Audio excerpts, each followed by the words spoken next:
that'll be a next step for me. Okay. To set that up before the end of the week so that you have some ideas before you go into into that break. Sorry, I forgot to mention that. Oh, I okay. want you to have a chance to do that. So for a pack up, first I want to come in and watch it. Okay. I want to see what's going on. Yeah. Before I jump in and lead it. Okay. So I will.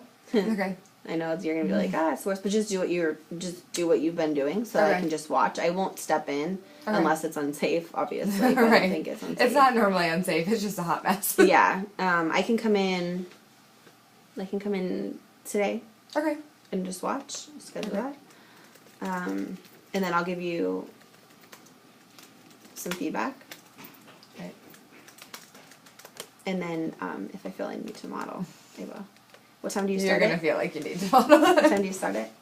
Like 4:05-ish. Between 4:05 and 4:10. It just depends on when you're up at math each day. I mean, a goal would be to push towards 4:10. But if you're struggling with it, it's probably why you're starting earlier. Right. So we can model how to do that a little bit faster. So I set that up. Okay. And we'll go from there after that. Awesome.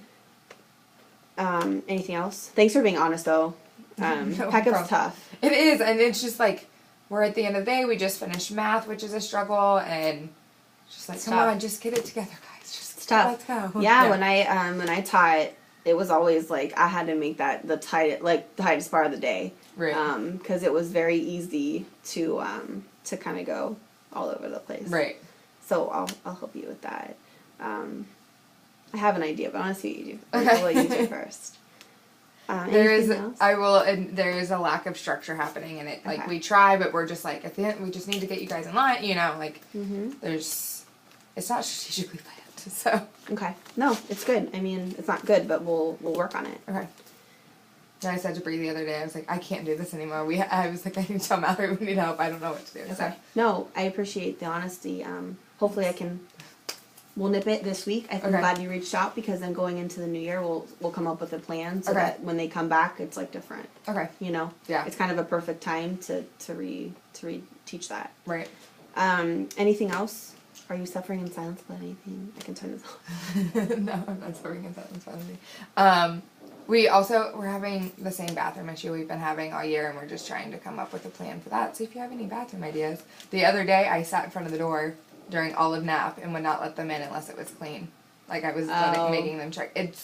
We get to the end of the day almost every day and we can't use it because it's so gross, and we talk about like respecting our we've gone over it and over it and over it. So I've looked into like doing some sort of like a clip chart system where they have like 2 clips in the morning and 2 in the afternoon, and once they use them they're done, because I think a lot of it is playing.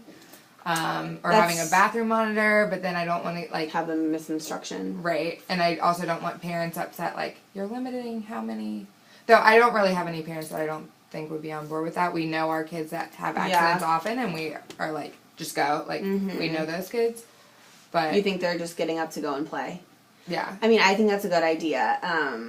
I had the similar thing in my classroom. I had it wasn't a clip system. Mine were a little older, but a clip system with, like...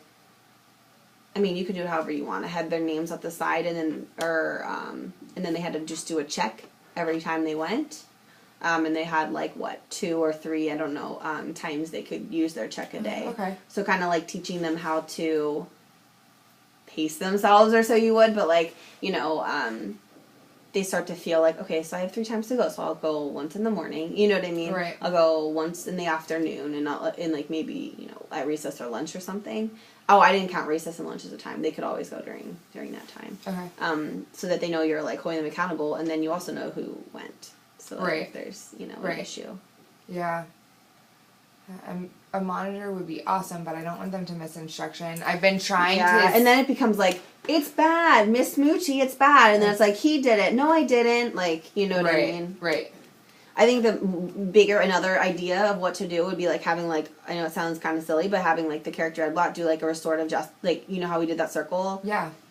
So me and Miss Moochie are noticing that a big problem in our classroom is the bathrooms. And it honestly makes me feel it makes me feel sad.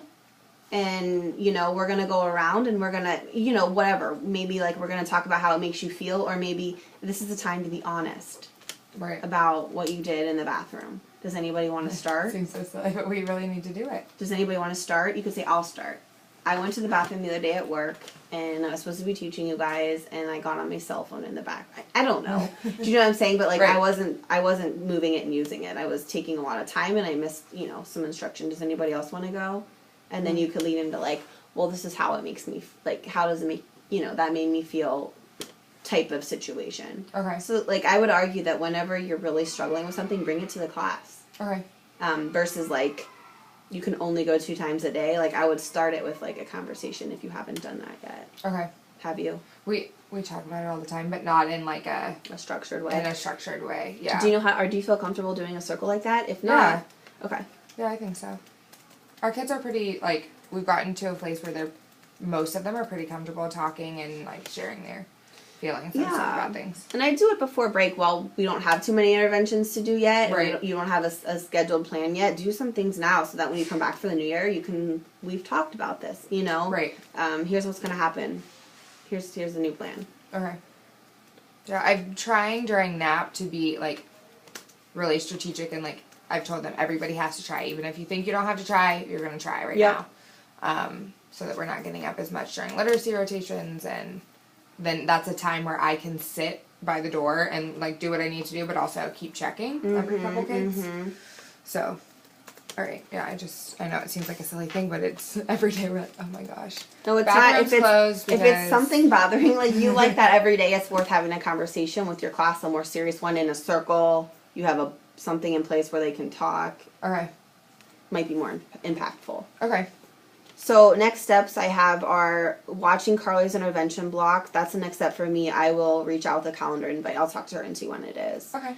And when you're in there, I want you to focus on how is she strategically planning to move kids. Okay. And also, like, the investment towards one of your goals. So, like, how is she investing them in the process as well? Okay. So 2 things. And then I want you to email me your answers. Okay. And then another next step is having a clear plan for intervention blocks. I know you mentioned you have a lot of ideas, but more of a schedule. And we'll solidify that before break. All right. You'll have time to work on it at PD, and I'll be in the room too. So if you need help, I can help you with that. Awesome. And then setting the expectation. Always. Yep. The next step for me is ensuring that we're not done grading from the math. So thanks for sharing that. Yeah, no problem. We we're like, well, if we had graded it that way, our kids would have been more successful, but we were going by the rubric, you know. Yeah. So. And then the restorative justice circle on bathrooms. Yay. It's a lot of next steps, but I'll send you Okay. all of this information. I do it now. Well, you can. Yeah. Because when they come back, it's a really great chance for you to reteach, pack up, reteach bathrooms, all those things that you're struggling with a little bit. Okay. Yeah, because when they come back, it'll be reteaching all of it for the first couple days. Exactly, and that's good, you know. Okay. I know, I kind of, like last year, because it was my first year teaching, I was like not dreading coming back, but like nervous about it. But I kind of liked, like, we can start fresh. Like, let's just remind ourselves of everything that happens in our room. So they'll remember quickly, and they'll also repeat bad habits quickly. So, like, you being super on top of, like, that was how it was. It was a mess in here during dismissal. It's not going to be like that now. You guys are about to be in first grade. That's what I always say coming back from break. Yeah. You're about to be in first grade. You know, you got to show me. You got to Right. work for it. And it starts now. Having that conversation with them. Yeah. Anything else? I think that's it. We finished exactly at 11. I Oh. pretty much just nailed that. Hold on. Let me take the other turn this off.